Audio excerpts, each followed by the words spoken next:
आरोग्य जागृती. नमस्कार, आरोग्य जागृतीमध्ये आपलं स्वागत आहे. आपण बघत आहात आरोग्य जागृती.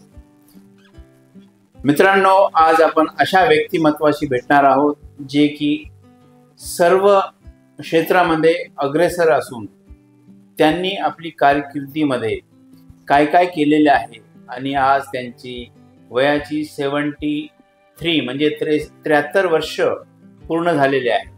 अशा व्यक्तिमत्वाशी भेटणार आहे ज्यांनी पत्रकारितेमध्ये खूपच आपलं नाव गाजवलेलं आहे. विविध वृत्तपत्रामध्ये त्यांनी आपली भूमिका मांडलेली आहे आणि मुख्य पदावर त्यांनी कार्यरत राहून पत्रकारिता दाखवलेली आहे. मित्र हो, आज आपण अशा व्यक्तीशी भेटणार आहोत की जे सामाजिक कार्यामध्ये तर त्यांचं नाव आहेच आहे.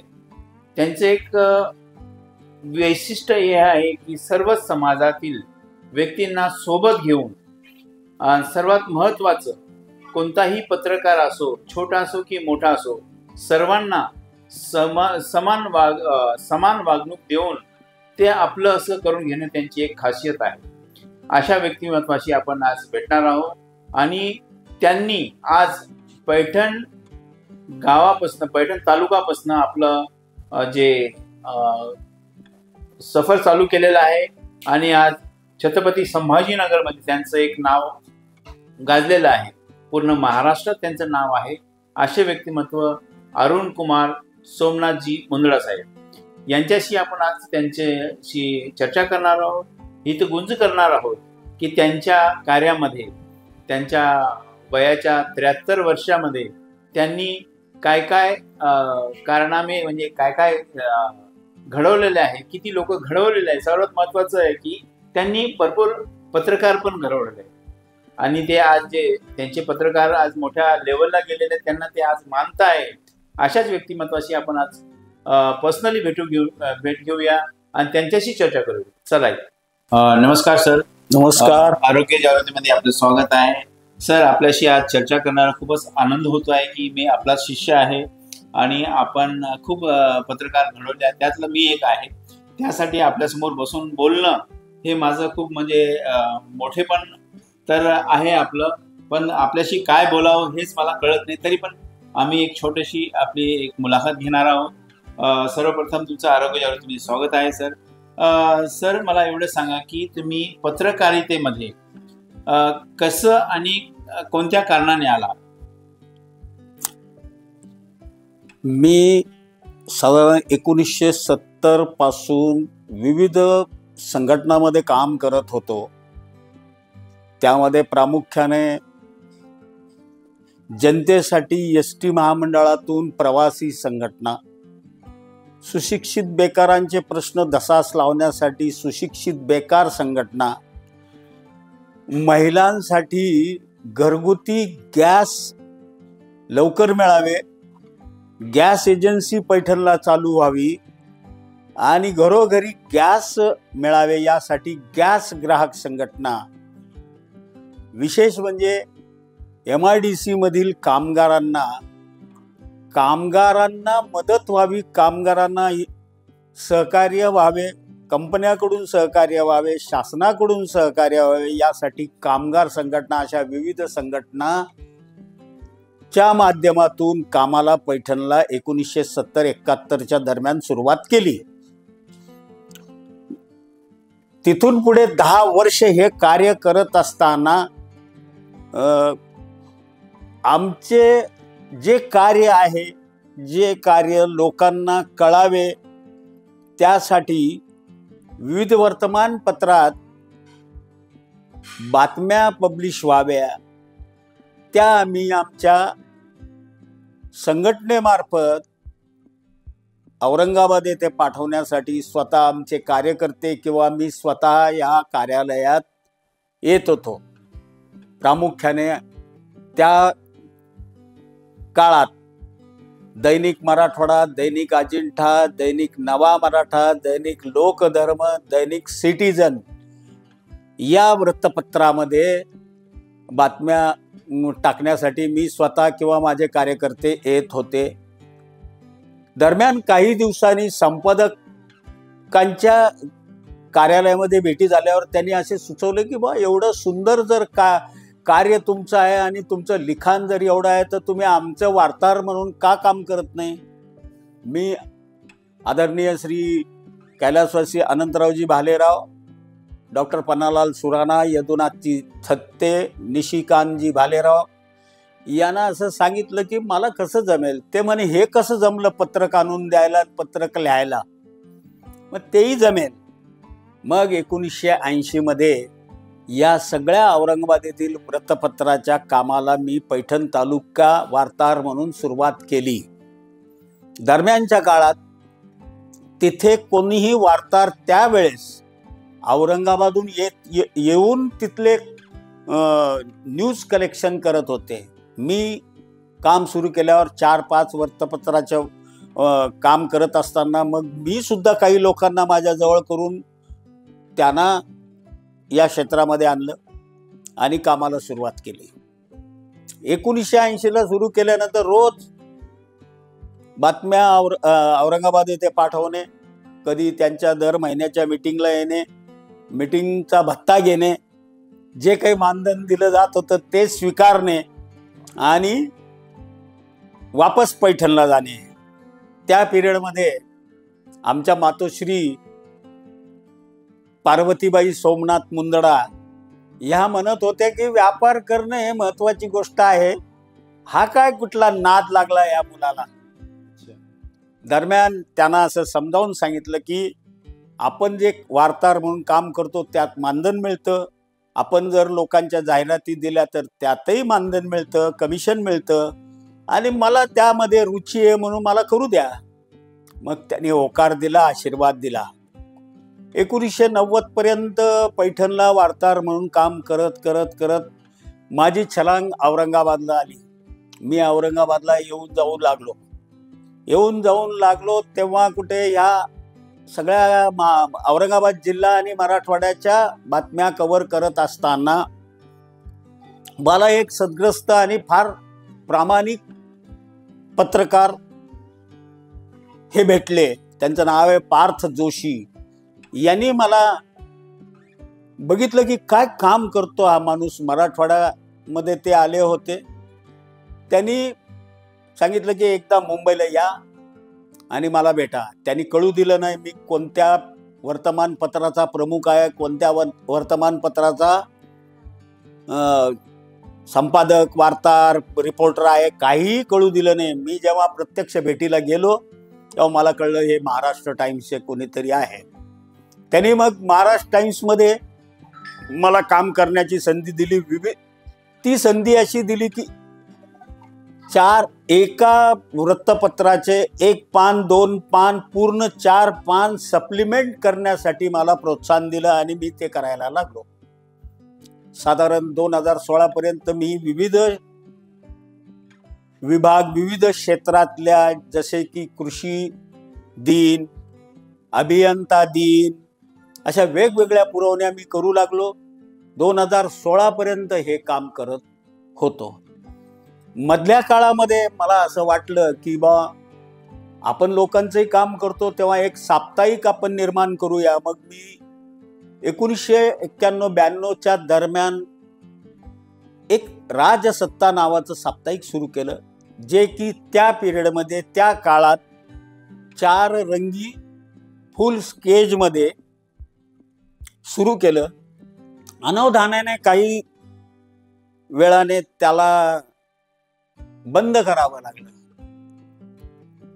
नंतर परत मी माझ्या इकडच्या कामामध्ये काम करत असताना परत असं वाटलं की माझे काही सहकारी, माझे मित्रमंडळी यांनी मला असं सांगितलं की ठीक आहे, तुमचं स्वतःचं आता एक दुसरं साप्ताहिक करा. त्यात प्रामुख्याने तुमची मदत मला मिळाली आणि तुम्ही विक्रांत टाइम्स आणि अग्रसेन टाइम्स हे 2 साप्ताहिकांचे परवाने भारत सरकारकडून 2015-16च्या दरम्यान मला मिळवून दिले आणि ते आज मी नेटाने चालवत आहे. वृत्तपत्र चालवणं फार आजच्या काळामध्ये जिकरीच आहे. पण आज 10 ते 11 वर्ष झाली आहे मी माझ्या नेटाने काम चालू आहे. आणि याला फक्त संभाजीनगर औरंगाबाद जिल्हाच नाही, पण मुंबई पुणे या विभागामध्येही माझ्या साप्ताहिकाचं, या आत्ताच्या साप्ताहिकाचं विमोचन म्हणा किंवा सर्क्युलेशन हे मी केलेलं आहे. सर, खूप चांगलं मला तुमची माहिती दिलेली आहे. पण मला एक सांगायचं सर, तुमच्यामध्ये एक कला आहे की व्यक्ती ओळखायची आणि त्याला आपलंसं करून घ्यायची. ही कला कशी आली सर? नाही, हे खरं म्हणजे काय झालं, हे ह्या माझ्या घरातील संस्कार होते. हे संस्कार आई वडिलांकडून, आजोबाकडून, चुलत्याकडून मिळत गेले. मुळात आम्ही पैठणला अहमदनगर जिल्ह्यातून बेलापूर म्हणून एक गाव आहे, तालुका श्रीरामपूर आहे, तेथून आलो होतो. बेलापूर हे बिल्वपुरी हे फार ऐतिहासिक गाव आहे आणि त्या गावातली ऐतिहासिक मंडळी होऊन गेलेली आहे. त्यात प्रामुख्याने आता जी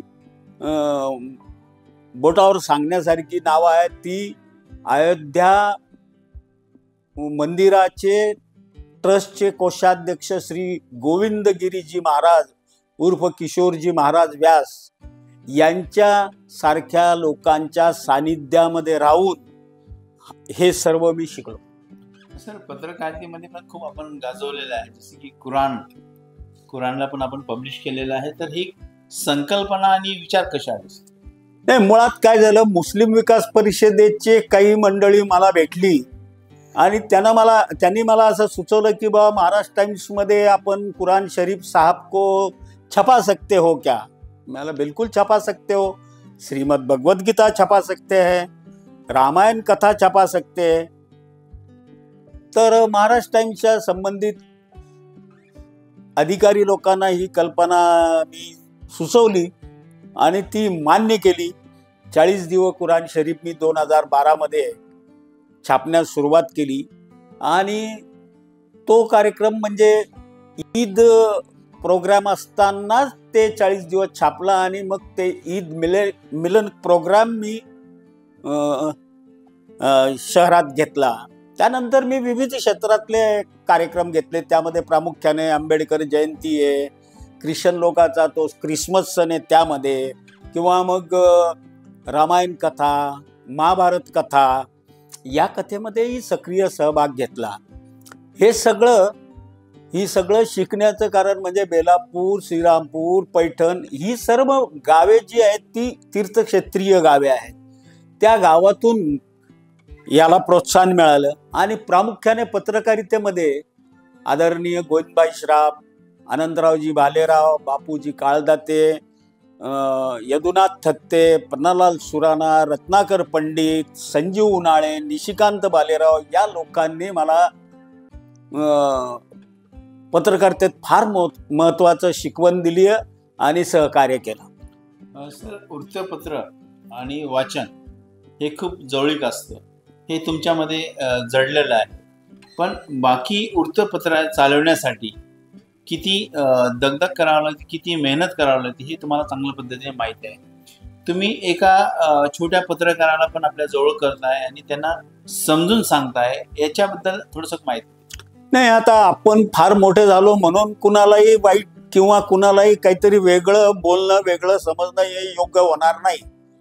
पत्रकारितेचा आत्मा हा फार खालून वरपर्यंत चालत असतो.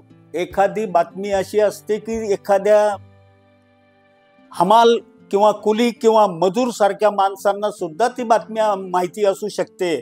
मग तुम्हाला जर काही बातमी आणि शोध पत्रकारिता करायची असेल तर खालच्या लेवलपासून जाऊनच बातम्या काढाव्या लागतात. फक्त मोठी मंडळीच बातम्या काढू शकते असं नसतं. गावामध्ये गाव खेडे तांडे वाड्या येथे जाऊन सुद्धा बातम्या कलेक्ट कराव्या लागतात. आणि बातम्यामध्ये प्रकार अशा पद्धतीचे आहे की बातम्या विविध प्रकारच्या बातम्या आहे. विकासात्मक बातम्या आहे, अन्यायाविरुद्ध वाचा फोडण्याच्या बातम्या आहे, किंवा मग भ्रष्टाचाराच्या बातम्या आहे. बऱ्याच काही बातम्या असतात, पण तुम्हाला काय योग्य वाटतं त्याकडे तुम्ही जावं आणि त्या पद्धतीनं काम करा. सर, वाचन हे खूप महत्वाचं असतं. कोणताही संपादक असो किंवा पत्रकार असो, वाचन किती महत्वाचे आहे मी मला खूप जवळून बघतोय. कारण तुम्ही जवळपास 8 ते 10 पेपर घेतात आणि त्याचे वाचन करतात आणि त्यातनं बातमी तयार करतात. ही कशी कला आहे? नाही, वाचन संस्कृती ही फार सुंदर आहे. वाचाल तर वाचाल, म्हणून वाचन हे फार आवश्यक आहे. वाचनाने दिशा मिळते. वाचन नसेल तर कुठली दिशा मिळणार नाही. मी पूर्वीपासून अभ्यास शाळेमध्ये असताना करतच होतो, पण वाचन मात्र करतच होतो. विविध वर्तमानपत्र, विविध पुस्तके ही वाचलीच जात होती. आता राहिली भाषेचा प्रश्न. भाषा ही तुम्ही कोणती निवडात. आपण महाराष्ट्रात राहतो म्हणून मराठी, देशाचं काम करायचं असेल तर हिंदी, आणि हिंदीच्या पुढे जायचं असेल तर इंग्रजी. पण मी मराठी भाषेचा पाईक होतो, मराठी भाषा करत होतो. दरम्यानच्या काळात एक हिंदी वृत्तपत्र मला मिळालेलं होतं. तेव्हा सिटीजनमध्ये काम करत असताना फैयाज कुरेशी साहेबांनी सांगितलं की मराठी कर रहे हैं तो हिंदी भी थोडा पढ़ लो, हिंदी भी करो. मग मी हिंदी सुद्धा करायला लागलो आणि हिंदी आणि मराठी या दोन्ही गोष्टी करायला लागलो. त्यानंतर प्रामुख्याने महाराष्ट्र टाइम्समध्ये काम करत असताना मराठी करत होतो, पण तिथली जी मंडळी होती माझा वृत्तांत इंग्रजी आणि हिंदी ते करून त्यांच्या विविध वर्तमानपत्रात प्रकाशित करत होते. सर, वाचन किती महत्वाचं आहे आजच्या पत्रकारांना किंवा जर्नलिझम झालेले BJ MJ झालेले लोक मुलं आहेत, ते पत्रकारितेमध्ये धडपड करत असतात, पण वाचन कमी केल्यामुळं ते आपली बातमी व्यवस्थित बनवू शकत नाही. अशा पत्रकारांना, अशा नवख्या पत्रकारांना किंवा संपादकांना काय संदेश देतात? नाही, त्यांनी आता जेव्हा BJ MJ केलं असेल ते आजच्या काळामध्ये BJ MJ करणं चांगली गोष्ट आहे, पण हे सर्व करत असताना वाचन करणं फार महत्वाचं आहे. त्यामध्ये कादंबरी असेल, त्यामध्ये धर्मग्रंथ असतील, त्यामध्ये विविध विषयाच्या मार्गदर्शन करणारी लिखाण झालेली पुस्तके असतील, हे वाचणं फार गरजेचं आहे. म्हणूनच मी अगोदर आपल्याला सांगितलं, वाचन कराल, वाचाल तर वाचाल. खूपच छान. सर, तुम्हाला 73 वर्षाच्या खूप खूप आमच्या आरोग्य जागृतीच्या परिवारातर्फे खूप खूप मनापासून शुभेच्छा आहे. सर, तुमचं आणखीन एक कौतुक करावं वाटतं का तुमचं 73 वर्ष वय झालेलं आहे, तरी पण तुम्ही एकदम स्माइली आहे, फ्रेश राहतात. याचं काय नेमकं कसं नियोजन असतं आपलं? नाही, हे सगळ्या कुटुंबाचा आशीर्वाद, मित्रमंडळीचा आशीर्वाद, आणि सर्वात महत्वाचं म्हणजे आपल्यावर कोणीतरी परमेश्वर आहे. मग तो परमेश्वर आहे, अल्लाह आहे, येशू आहे, बुद्ध आहे, जो कोणी आहे, त्यांचा आशीर्वाद माझ्या पाठीशी असल्यामुळे मला कुठल्याही प्रकारची चिंता होत नाही, कुठलंही दुखणं होत नाही. आणि मी पळत असतो, आणि पळत असताना असा विचार करत नाही की मी आता कसं जाऊ, मुंबईला कसं जाऊ, दिल्लीला कसं जाऊ. बिलकुल नाही. तुम्ही चाला, तुम्ही कार्य करत राहा, परमेश्वर तुमच्या पाठीशी राहील, एवढं निश्चित. सर, आणखी एक तुमचं एक वैशिष्ट्य आणखीन आहे, मला माहिती पडलं की तुमच्याकडं मैत्री करण्याची खूप चांगली कला आहे. ती कला जर आम्हाला सांगितली तर नक्कीच आम्ही पण मैत्री करण्याची प्रयत्न करूया. मैत्री म्हणजे मित्र म्हणजे मित्रच, खरा सखा. येस. जसं की कृष्ण आणि सुदामा. पण मित्रामध्ये मी हे नसावं, मी हे नसावं, आम्ही, आपण हे जर असेल तर आपली मैत्री ही वर्षोगणतीत टिकू शकते. खूपच छान. सर, जाता आणखीन एक राजकारणाचा प्रश्न विचारतो. एक राजकीय तुम्ही खूप जवळून बघितलंय, राजकारण बघितलेलं आहे, आणि महाराष्ट्राचं राजकारण सध्याला आता महानगरपालिकेच्या निवडणुका लागलेल्या आहे. यामध्ये सर्वच पक्षाच्या पदाधिकारी असो किंवा प्रतिनिधी असो यांच्यामध्ये चलबिचल चालू झालेली आहे. आता कसं समीकरण असणार सर? नाही, आता इथे विविध पक्ष यामध्ये उतरतील, राजकारण करतील, निवडणुका होतील, जे ते ज्या पदावर जातील. पण जनता येथे असं आहे की हे सर्व जनतेच्या हातात असल्यामुळे जो खऱ्या अर्थाने काम करील तो पक्ष, त्यांचा उमेदवार हे नक्कीच येणार.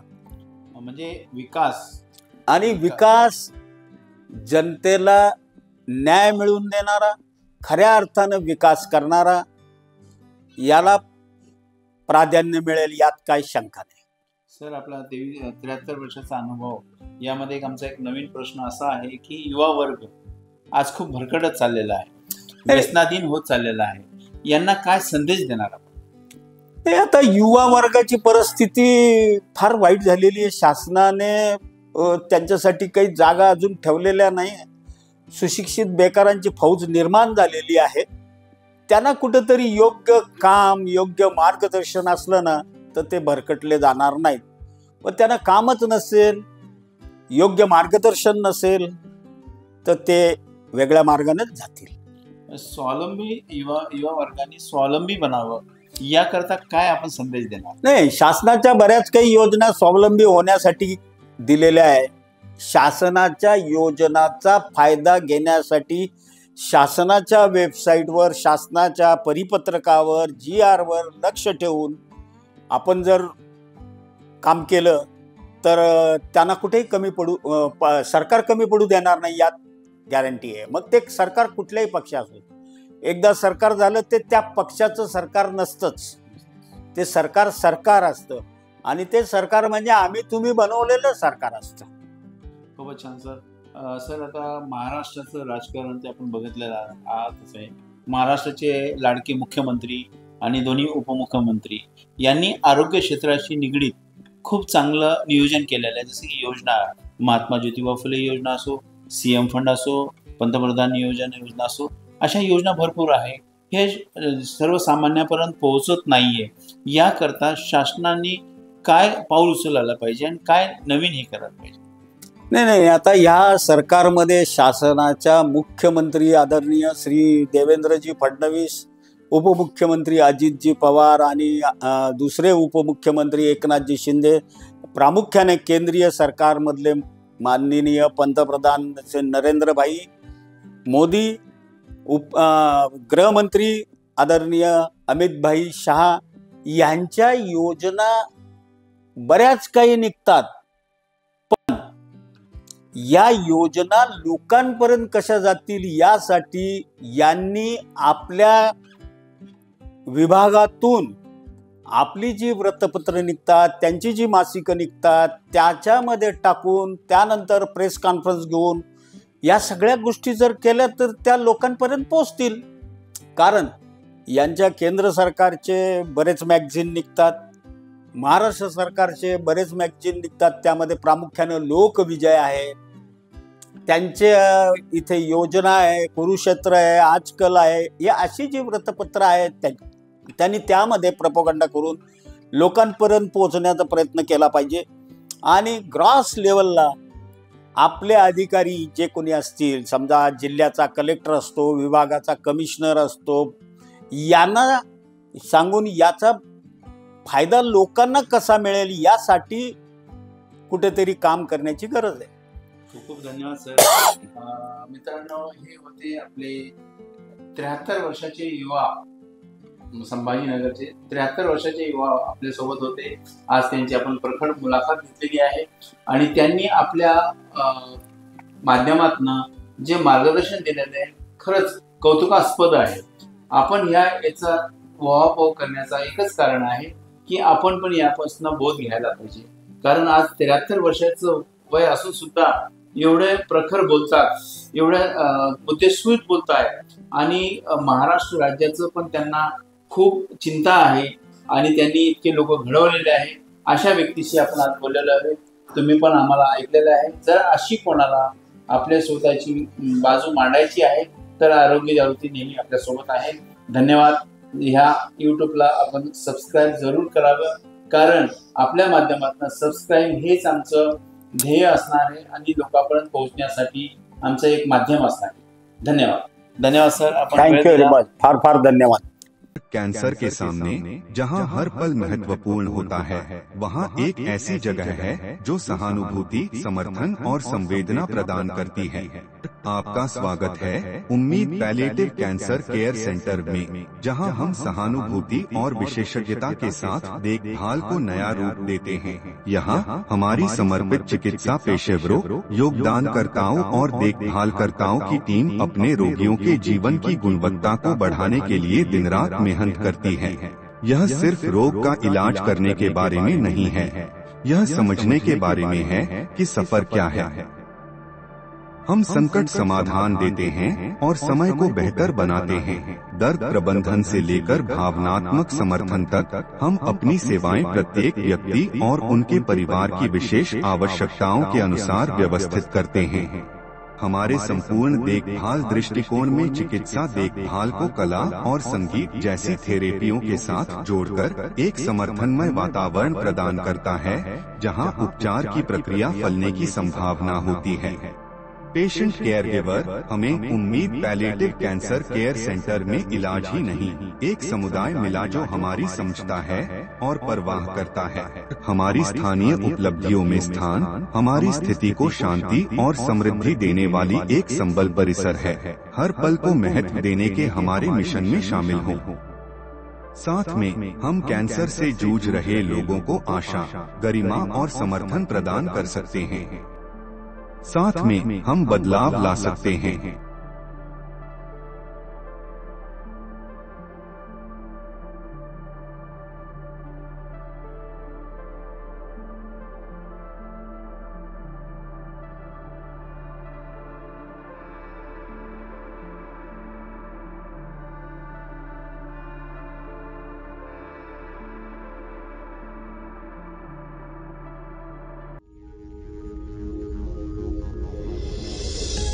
आरोग्य जागृती।